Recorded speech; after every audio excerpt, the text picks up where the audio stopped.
Ever feel like your to-do list is like a mile long? Hmm. Imagine being handed an empire at 20 years old, one that stretches from Greece all the way to the edge of India. It's hard to wrap your head around, isn't it? The sheer scale of it all. Yeah, talk about a career change. That's exactly what Alexander the Great faced. And today we're going deep, really deep, into his world, his conquests, and the legacy that, honestly, we're still grappling with today. What always gets me about Alexander is it's not just about military achievements. I mean, those are impressive, don't get me wrong. Oh, absolutely. But it's about the clash and fusion of cultures, one man's ambition to reshape the known world. Bold move. Right. And the impact, it's still echoing through history. It's wild to think about. And to help us navigate this ancient world, we have Tristan Hughes, Hello. historian, host of the Ancients podcast. You really painted a vivid picture of Alexander's world. And it's a lot more complex than, just togas and philosophical debates. Oh, yeah. I mean, we tend to romanticize ancient Greece. But Alexander's world, not exactly a peaceful utopia. He's born July 356 BC, Kingdom of Macedon, considered the edge of the Greek world. Rough around the edges, let's say. So not quite the cradle of civilization. Not exactly. Macedon, they were on the rise, but still kind of a backwater kingdom. Greece itself, bit of a mess. Sparta's dominance, that was waning. But no clear power had stepped in to fill that void. Power vacuum. Exactly. And then looming in the east, the Persian Empire. Not at its peak, but still a force to be reckoned with. So young Alexander grows up in this kingdom. On the edge, right? Surrounded by all these power dynamics. His father, Philip II, plays a huge role here, shaping Macedon, shaping Alexander. Oh, absolutely. Philip II, he's fascinating. Master strategist, brilliant king. Transformed Macedon from a minor player into, well, the top doll. Really made them a force to be reckoned with. Yeah, and he wasn't just about military might. Shrewd diplomat. Forged alliances, strategically used marriage to, expand his influence. Okay, he was playing 4D chess while everyone else was, figuring out checkers. That's a good way to put it. Any particular military innovations we should know about? Stuff Philip II brought to the table. Oh, definitely. One of his most significant contributions, the Macedonian phalanx. Tight formation of soldiers armed with these super long spears. Sarissas. Sarissas. Yeah, 18 feet long. Imagine a wall of spear points coming at you. Oh, yeah, nope, I'm out. It was terrifying. Yeah. A military steamroller, basically. Okay, so Philip II sets the stage, builds up Macedon's power, their military might, and then things take a turn, a dramatic one. Uh, 336 BC, Philip II assassinated at his daughter's wedding feast, no less, stabbed right in the middle of the celebration. talk about a party foul. So was young Alexander a suspect? Let's just say there were whispers. Alexander and his father, they had butted heads, not long before the assassination. And some even suspected Alexander's mother, Olympias. She had her own ambitions. Okay, so even if he wasn't directly involved, Alexander steps into a situation. It's tense, uncertain. He's 20 years old. How does he handle this? Taking control of, an empire on the verge of chaos. He was ruthless, decisive, eliminated anyone who might be a rival, consolidated his power. Not afraid to use a little force. Let's just say he wasn't messing around. His cousin, potential rival, Amyntas IV, executed, along with several others who posed a threat, sent a message. Yeah, don't mess with Alexander. Exactly. So he secures his power at home. But this ambition, it's not contained to Macedon. He's got his sights set on something bigger. Oh, yeah, the Persian Empire. Now, historians debate, was conquering Persia Philip II's plan all along? Or was this Alexander's own aspiration? Was he, inspired by Homer, those epic heroes, the tales of glory, conquest? I mean, those stories were a big deal in ancient Greece. Huge. So was it that? Or did Alexander just want to prove himself? Step out of his father's shadow, create his own legend? So you've got this young, ambitious king, a well-trained army, thanks to his dad's innovations, and a powerful enemy in his sights. This is like the setup for an epic showdown. It really is. So where does Alexander strike first? The Granicus River, 334 BC, his first major clash with the Persians. It's a fierce battle, a real baptism by fire. He leads the charge himself, even has a near-death experience. Hello, near-death experience, right out of the gate. Yeah, almost killed by a Persian nobleman. But one of his companions, Clytus the Black, saves him, cuts down the attacker at the last second. Talk about dramatic. It's a moment that really highlights Alexander's courage and just how chaotic ancient warfare was. Okay, so Granicus, crucial victory, solidifies Alexander's rep as a leader, a daring one. Yeah. What happens next? The Battle of Assus, 333 BC, Alexander, he faces King Darius III of Persia directly. The battlefield, narrow valley, actually works to Alexander's advantage, limits Darius's numerical superiority. Ah, so it's not just about brute force.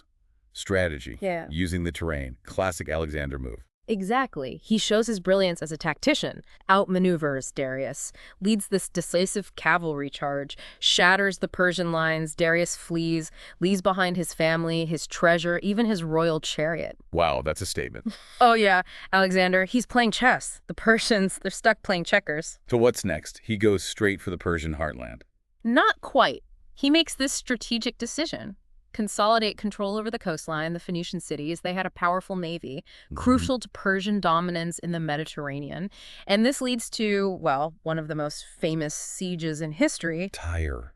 the Siege of Tyre. Okay, so why was this siege so significant? Tyre, island city, heavily fortified, considered almost impregnable.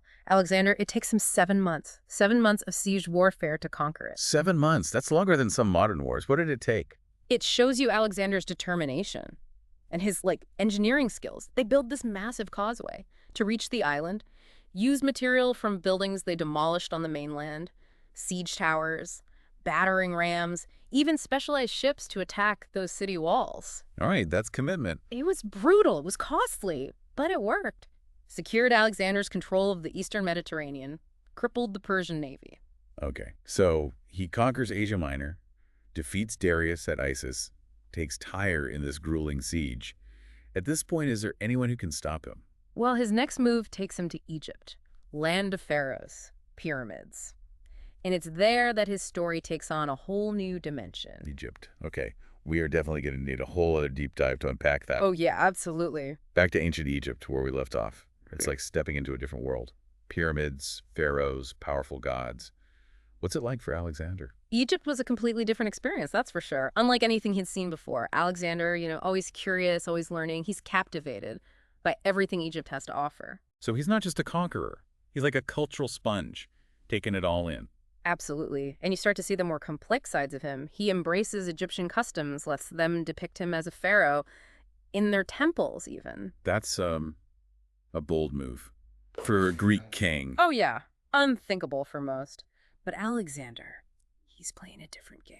So he conquers Persia, integrates their culture, which we talked about before, but weren't his Macedonian troops not so thrilled about this whole eastward expansion thing? There is definitely some tension brewing. As Alexander ventures further from Greece, his vision, it starts to shift. He brings Persian nobles into his administration, adopts some of their customs, even their clothing, encourages his Macedonian companions to do the same. I can see how that might rub some people the wrong way. The soldiers who fought alongside him, they've endured so much together. Now he's embracing the culture of their former enemy. It caused a real rift. Imagine fighting for your king, helping him conquer an empire, and then he starts to, turn away from your shared traditions. Yeah, that's got to sting a little. Did it actually lead to any conflict? Oh, it did. Several mutinies and rebellions, both from his own ranks and from the people he'd conquered, who, weren't exactly thrilled about being ruled by him. Resistance is rarely a surprise, I guess. Mm.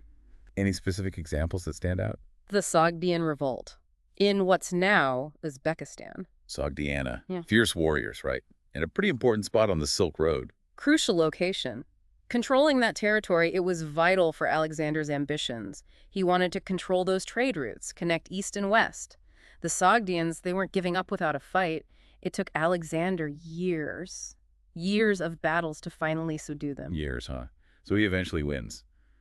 More bloodshed. Or did he try something different? Well, there was some fighting for sure, but Alexander, he's got another trick up his sleeve. He marries Roxana, the daughter of a Sogdian nobleman. Whoa, a political marriage. Pure strategy or, was there any actual affection involved? Honestly, it's hard to say for sure. The historical sources, they're a bit mixed on that one. But politically, brilliant move. Forged an alliance, appeased a key faction within the Sogdian resistance. Okay, so he pacifies Sogdiana. For now, at least. Mix of force and some clever maneuvering. But this guy, he doesn't rest for long. What's the next target for his ambition?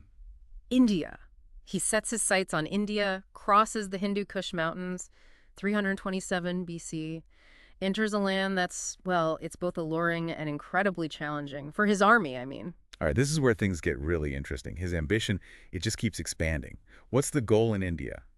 Conquest? Or was there something else driving him? It's probably a mix of things. He had heard stories about the riches of India. Maybe he was drawn to that. Or maybe he wanted to reach, the edge of the world as they understood it back then. Or maybe he just wanted the glory, Yeah. to surpass even the heroes of myth. That's a pretty powerful cocktail. Adventure, ambition, and maybe touch of that divine inspiration he felt back in Egypt. Yeah. So how does the campaign go? Easy victory or a tough fight? Oh, he met with some fierce resistance. King Porus of the Paurava kingdom in Punjab. The Battle of the Hydaspes River, 326 BC. One of Alexander's hardest-won victories. This is the battle with the war elephants, Well, right? yeah, those elephants. Imagine facing them on the battlefield. I can't even picture it. They weren't just animals, they were weapons, trained for war. Tusks, warriors on their backs, even Alexander's veteran troops, the ones who'd seen it all, they were shaken. So how do they handle that? Alexander, he adapts, as he always does. Uses his cavalry, outmaneuvers those elephants, targets the handlers, creates chaos, tells his troops to aim for the legs, brings those massive beasts down. It sounds brutal. Oh, it was. And even in victory, it takes a toll. They're far from home fighting these new, dangerous enemies. The exhaustion sets in, physical, mental, and eventually they reach a breaking point. They just can't go on. It happens at the Hyphasis River. The troops mutiny. They refuse to go any further. Full mutiny. Wow, I guess even Alexander's charisma has its limits. Even the greatest conqueror, he needs his troops. Alexander, he gets it. He's disappointed, sure. But he listens to his officers, their concerns, and finally, he agrees to turn back. So the mighty Alexander, forced to retreat. Makes you wonder, what if they had pushed on? Would he have just kept going, conquered all the way to China? It's one of those big what-if questions, but even as he turns his army westward, his ambition, oh, it's far from satisfied. Okay, so Alexander's going back, but he's not exactly taking the scenic route, is he? No, he's not. Instead of retracing his steps, he heads south, through the Indus River Valley all the way to the Indian Ocean. Exploration even on the retreat. Was it just about finding a new route home? Alexander was always learning, always pushing the boundaries of what he knew. He surveys the coastline, explores the Indus River Delta, gathers information about sea routes. Smart. Turn a strategic retreat into a fact-finding mission. But it couldn't have been easy. Oh, it was brutal. The Gadrosian Desert in what's now southern Iran. Scorching heat, thirst, exhaustion. He loses a good chunk of his army just crossing it. Wow, that just puts things in perspective. Even Alexander, with all his resources, nature can be a powerful force. So, after the desert, where does he end up? He makes it back to Susa, one of the great Persian cities, then travels to other major cities, Persepolis, Ecbatana, works to solidify his rule, tries to create a stable government for this massive empire. From conqueror to, administrator, how does he handle this challenge? This is where things get even more interesting. He goes all in on cultural fusion, encourages the Macedonians and Greeks to adopt Persian customs, dress, language, the whole bit. Wait, really? A complete cultural makeover? Isn't that kind of hypocritical? After all that tension with his troops earlier? It was a bold move, for sure.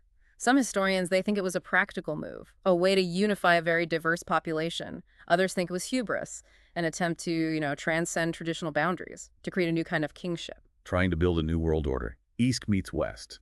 Pretty ambitious stuff for a guy in his early 30s. Ambition was his middle name, but even as he's making these plans, planning new campaigns, new expeditions, time was running out. We all know where this is headed. Alexander the Great, conqueror of Persia, explorer of India, dies at 32. What happened? Epic battle. Yeah. Assassination. Neither. It's a bit of a mystery. He falls ill in Babylon, 333 BC. Sudden fever. Severe. Fever?